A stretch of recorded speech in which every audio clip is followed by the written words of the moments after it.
तुम्ही सगळेच आमच्या परिवाराचा एक घटक आहात. आपली गेल्या कित्येक वर्षांचे ऋणानुबंध आहेत.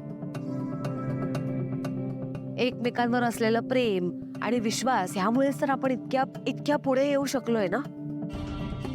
Bye madam. पण ते कधीही घडलं नाही, ते आज घडलं. माझ्या होणाऱ्या सुनेमुळे माझी सोन्यासारखी माणसं दुखावली गेली.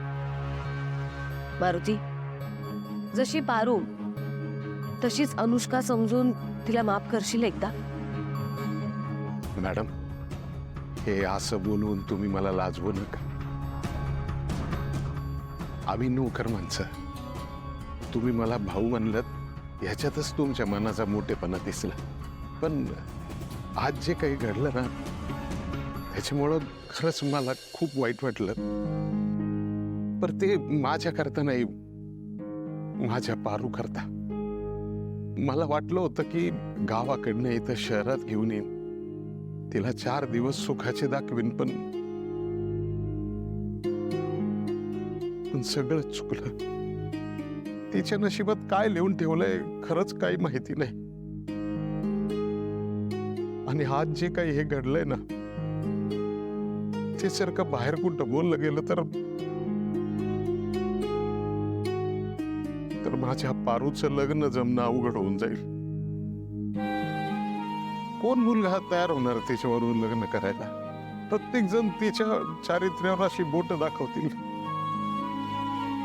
माग 2 वेळेला तिचं लग्न होता होता मोडलंय. नको काळजी करूस रे. हे बघ, असं काहीही होणार नाही. हो, आणि आपण शोधू ना चांगला मुलगा पारूसाठी.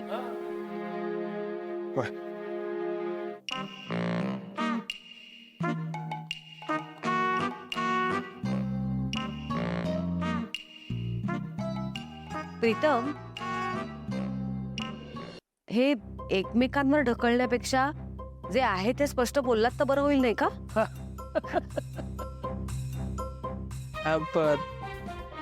आई,